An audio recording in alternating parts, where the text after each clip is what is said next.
All right, there I am. Good morning, everyone. We'll wait a couple of minutes and let people come in.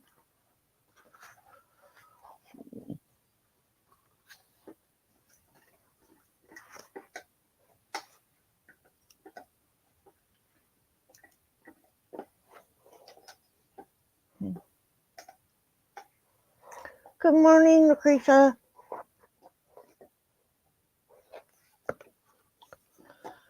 All right, it is Tuesday morning, which means AA Day.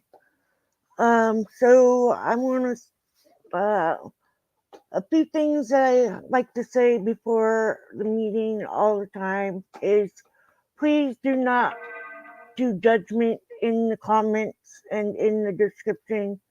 Don't harass the people in the comments just because they are in the chat or leaving comments does not mean that they are the alcoholic.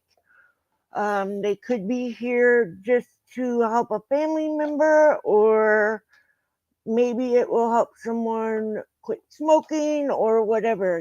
So just because they are here does not make them the alcoholic. So yeah, I'll know that. And but yeah, it's a place of no judgment, and just be kind to one another. That's all I ask. And congratulations, Lucretia. 29 years. That is awesome. Amazing. Good job. Um, I bet you've enjoyed every day since you've become sober. Even though the beginning was hard, it does get easier, and Lucretia can vouch for that.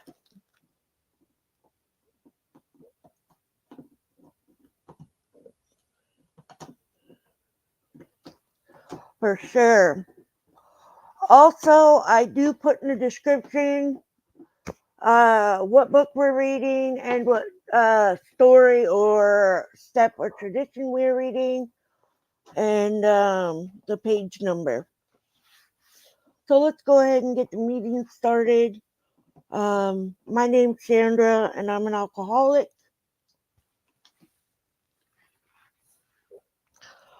God, grant me the serenity to accept the things I cannot change, the courage to change the things I can, and the wisdom to know the difference. I'm wearing a hat because my hair is a mess and I need a shower. Of course, it's lunchtime for my husband now.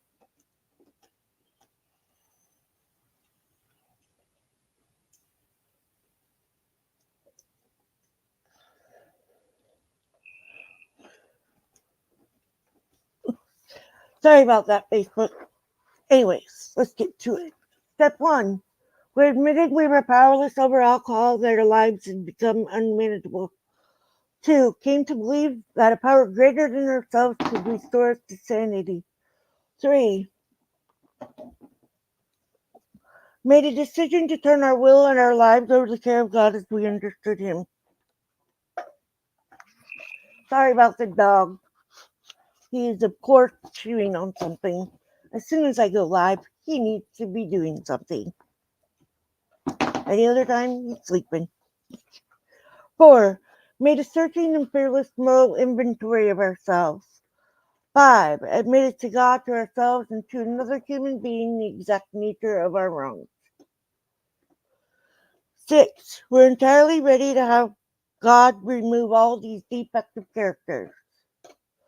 7. Humbly asked Him to remove our shortcomings. 8. Made a list of all persons we had harmed and become willing to make amends to them all. 9. Made direct amends to such people wherever possible, except when to do so would injure them or others.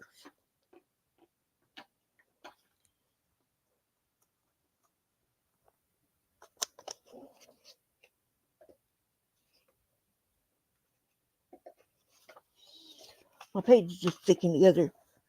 10. Continue to take personal inventory, and when wrong, promptly admit it. 11. sought through prayer and meditation to improve our conscious contact with God as we understood Him, praying only for knowledge of His will for us and the power to carry that out. 12. Having had a spiritual awakening as a result of these steps, we try to carry this message to alcoholics and to practice these principles in all our affairs. Today we are on step 9, page 83.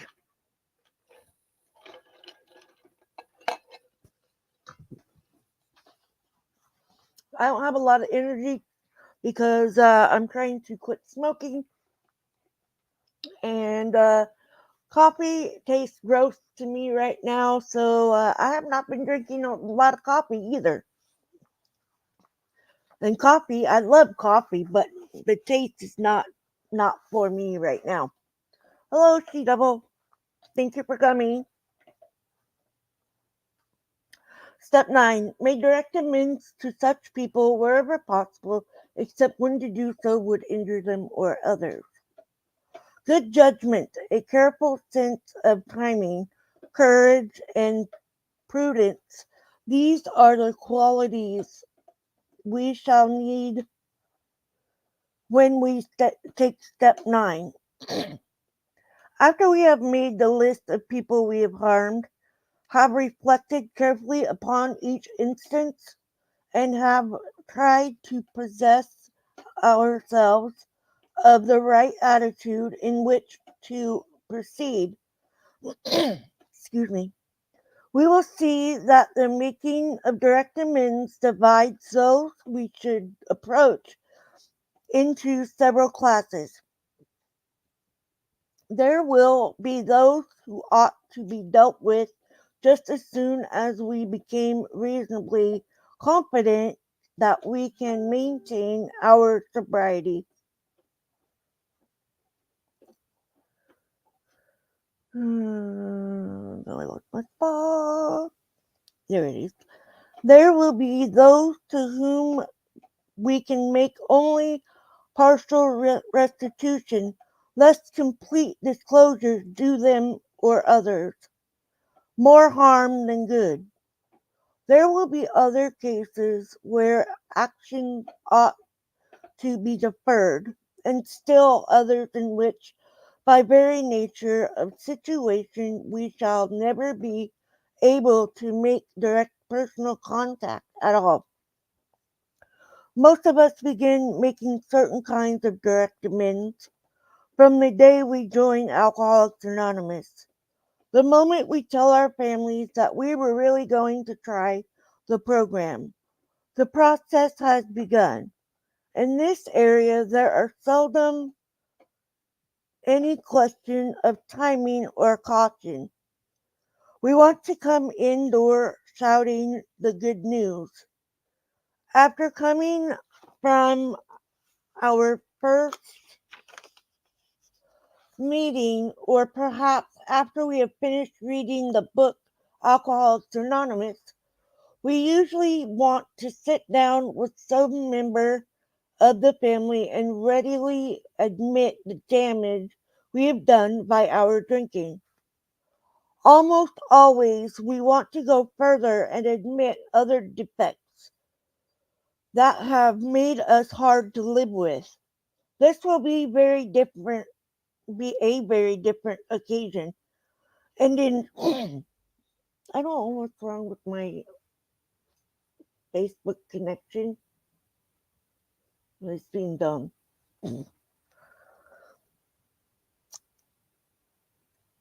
Okay. This will be a very different occasion, and sharp in sharp contrast with those hungover mornings when we alternated between revealing ourselves and blaming the family and everyone else for our troubles. At this first sitting, it is necessary only that we make a general admission of our defects. It may be unwise at this stage to rehash certain harrowing episodes. Good judgment would suggest that we ought to take our time. While we may be quiet, quite willing to reveal the very worst, we must be sure to remember that we cannot buy our own peace of mind at the expense of others. Much the same approach will apply at the office or factory. We shall at once think of a few people who know all about our drinking and who have been most affected by it. But even in these cases, we may need to use a little more discretion than we did with the family. We may not want to say anything for several weeks or longer. First, we will wish to be reasonably certain that we are on the AA beam. Then we are ready to go to these people to tell them what AA is and what we are trying to do. Against this background, we can freely admit the damage we have done and make our apologies. We can pay out or promise to pay whatever obligations, financial or otherwise, we owe. The generous response of most people to such quiet sincerity will often astonish us.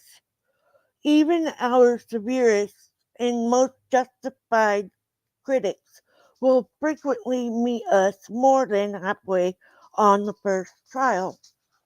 Or, yeah, trial.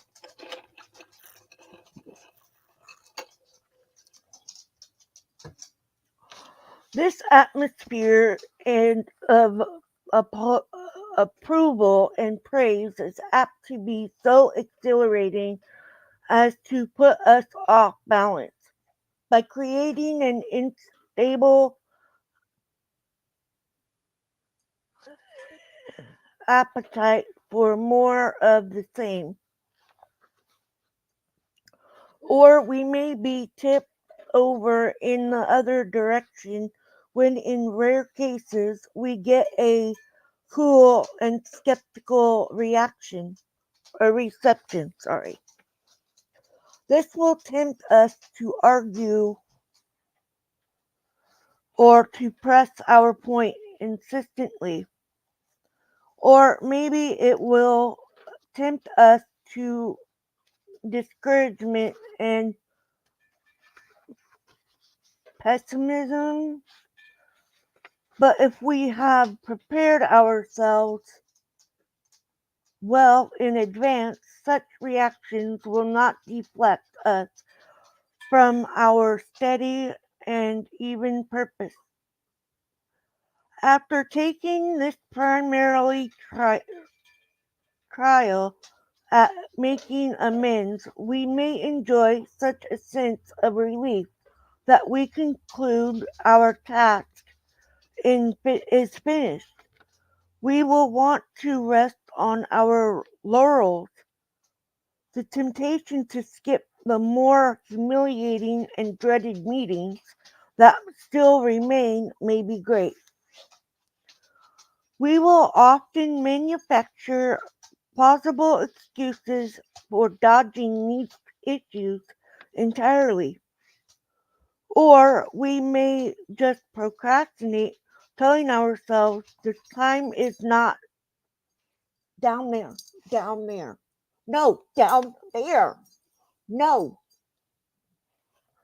sorry. Telling ourselves the time is not yet, when in reality we have already passed up many a fine chance to right a serious wrong.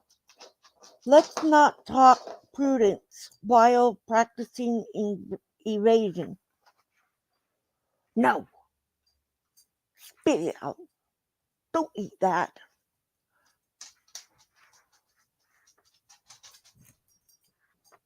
Lay down. No. Oh, dog.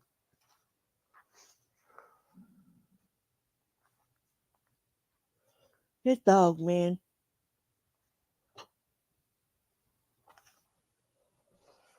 Oh, you made me lose my spot, dog.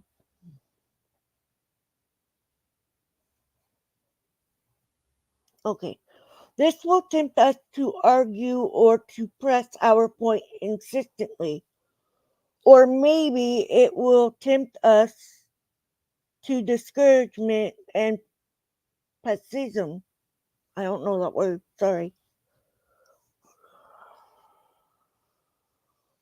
But if we have prepared ourselves well in advance, such reaction will not deflect us from our steady and even purpose. After taking this primarily trial at making amends, we may enjoy such a sense of relief that we conclude our task is finished. We will want to rest on our laurels. The temptation to skip the more humiliating and dreaded meetings that still remain may be great. We will often manufacture plausible excuses for dodging these issues entirely, or we may just procrastinate, telling ourselves the timing is not yet, when in reality we have already passed many fine chances to right a serious wrong. That's let's not talk prudence while participating in evasion. Yes, I just realized I already read that.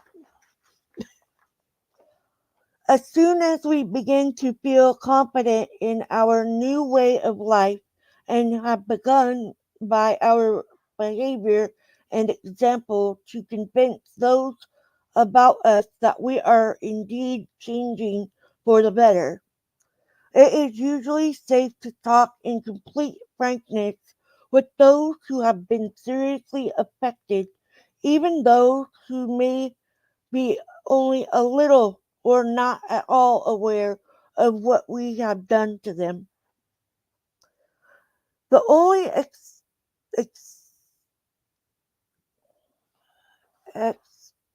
expectation will we will make will be cases where our disclosure would cause actual harm.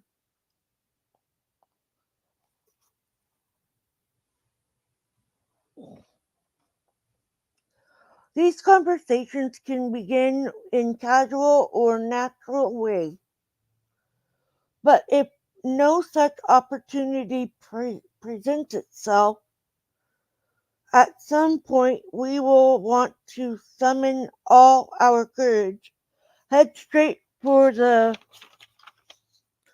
person concerned, and lay our cards on the table. We needn't wallow in excessive remorse before those we have harmed, but amends at this level should always be forthright and generous.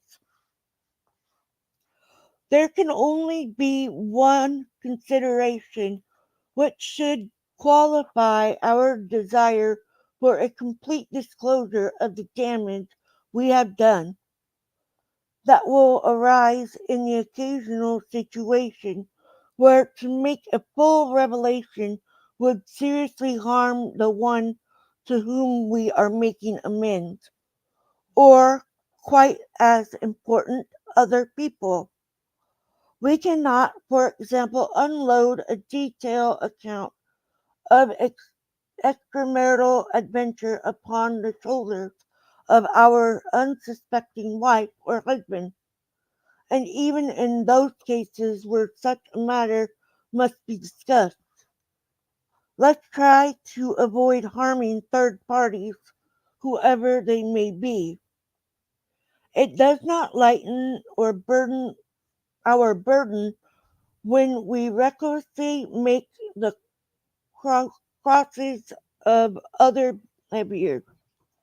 Many a razor edge question can arise in other departments of life where this same principle is involved. Suppose he's gonna knock my phone down.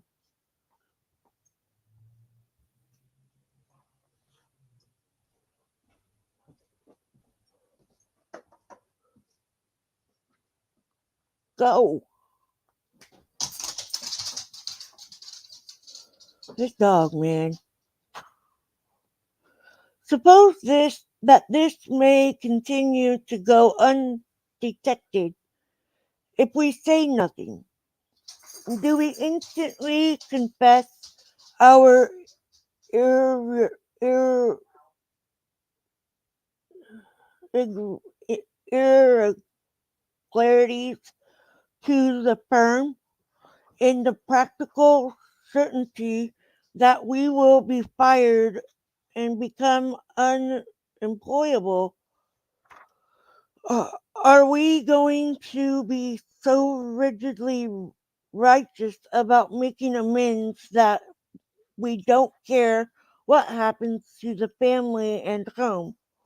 Or do we first consult those who are to be gravely affected? Do we lay the matter before our sponsor or spiritual advisor, earnestly asking God's help and guidance, meanwhile resolving to do the right thing when it becomes clear, cost what it may?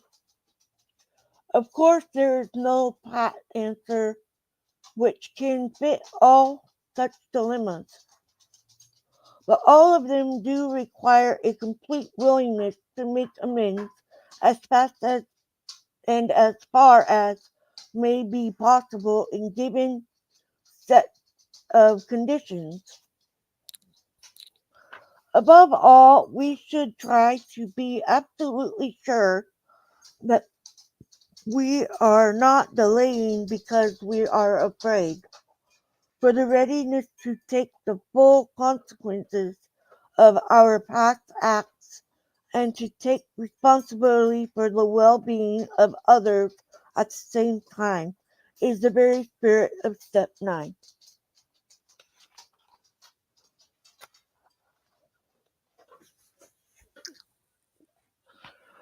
I make amends quite often, um, even if it's just that I have a bad thought.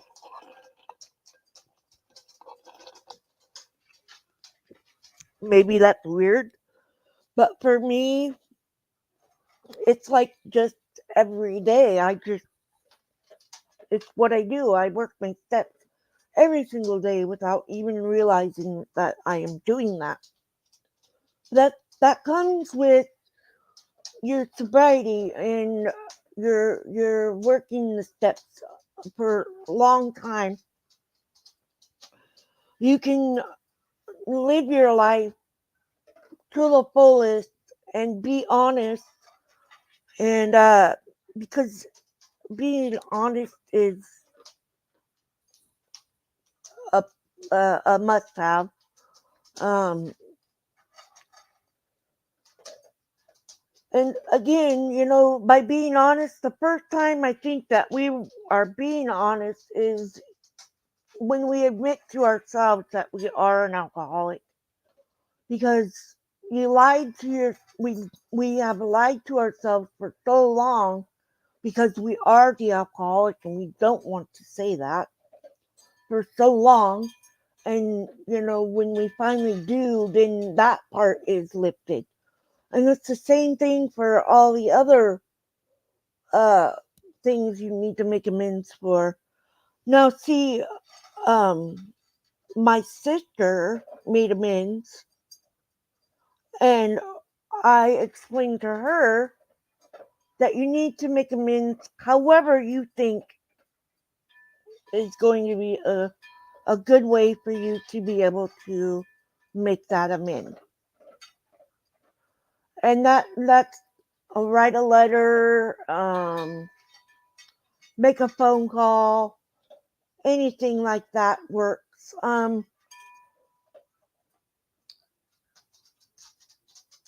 one of my biggest things that I thought was my fault was something that I will never hear from that person apologize for. So some of us don't get out and are able to make those amends with people. And that's sad because you don't have that relationship all that time. And one thing I started doing as soon as I started uh, reading the books and actually understanding what they're saying, the amends came easy. Um, I made amends with my parents. I made amends with my sister. I made amends with other family members. And my friends that I had before, I don't even talk to them anymore. And there's like three that I talk to from uh, growing up. But um, just doing amends, it can be hard. Um, but also, I did make amends way before AA. But yeah, so I just suggest if you are new, just think of how they might be feeling because they don't know why or what they did. Because when we're drinking, we are too busy blaming someone else, always blaming it on something else or someone else. But when we get sober, we don't have to do that. We know when we need to say our apologies and um, ask for their forgiveness. You know, it's just an automatic once you get used to it and you go on. Um, I've been sober for 9. My sister's been sober for 8. Lucretia's been sober for 29. Uh, it is a great thing to be sober and know you're working your steps without trying because it gets a lot easier. But just don't ever forget that it's only one day at a time. And don't take that first drink because it won't be the last one. I can guarantee that. I went there, I did that, and it was a big old mistake.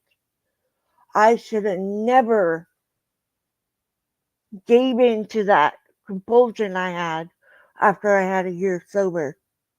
I went and got the alcohol and it sat in my refrigerator for a long time. And then I was like, oh, I'm going to have a drink of that. And then there I went, you know? I went right back down to where I just come from. And so when I found AA, it has been a true blessing to me. It has helped me through 9 years of life. And without them and the fellowship and the gift that they've given me to give to you, I probably would not be sitting here and doing meetings online.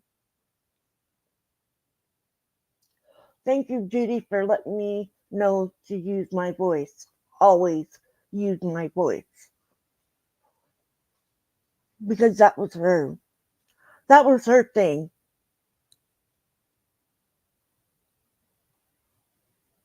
Make sure you use your voice. Be heard.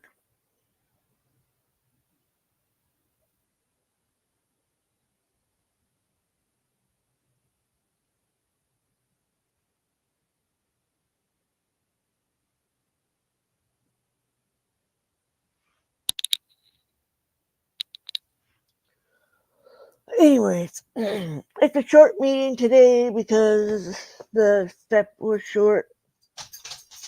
But just remember, the first time around, your steps are going to feel like they're dragging you on and you don't want to do it and all that other stuff. It gets easier. It gets a lot easier every day. Um, just just know that you're not alone and there's people out there that are there to help. And yeah, I'm glad to be sober. I'm glad to be part of AA. I'm glad to have the fellowship. Why are you eating stuff off the floor?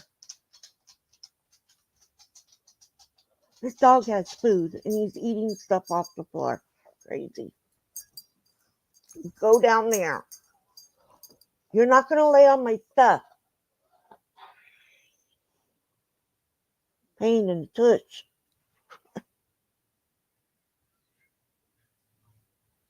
Exactly. You don't have to drink to have friends or to love. Right. Anyway, I'm going to go ahead and end the meeting. And I love you guys. I hope you all have a wonderful day. And remember, stay safe. Don't drink. Um, Stay sober. You got this. You got this. Just grab onto sobriety and keep going. Um, I love you guys. And I'll see you on Wednesday morning, which is tomorrow, probably about 8 o'clock a.m. And then again on Saturday at 11 a.m., of course, Pacific Standard Time. Um, Please like, share, comment, and subscribe if you would like to. Um, my Wednesdays are about the adventures. So please feel free to come over and hang out there tomorrow morning at 8 o'clock. And I love you guys, and I hope you all have a wonderful day. And I'm going to go ahead and say Serenity Prayer and then read uh, the daily reflection for today, and I will post it on my Facebook wall. God, grant me the serenity to accept the things I cannot change, the courage to change the things I can, and wisdom to know the difference. Keep coming back. It works if you work it.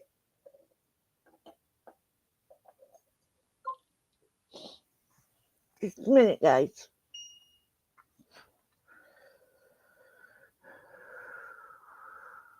All right.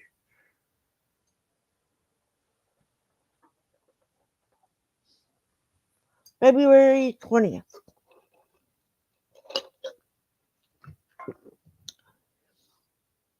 The gift of laughter. At this juncture, his AA sponsor usually laughs. 12 Steps and 12 Traditions, page 26. Before my recovery from alcoholism began, laughter was one of the most painful sounds I knew. I never laughed. I never felt that anyone else's laughter was directed at me. My self-pity and anger denied me the simplest of pleasures or lightness of heart. By the end of my drinking, not even alcohol could provoke a drunken giggle in me. When my AA sponsor began to laugh at and point out my self-pity and ego-feeding deceptions, I was annoyed and hurt. But it taught me to lighten up and focus on my recovery. I soon laugh at myself, and eventually I taught those I sponsor to laugh also. Every day I ask God to help me stop taking myself too seriously. Amen to that. got to laugh. Just remember, you gotta laugh. I love you guys. Be safe out there and have a great day.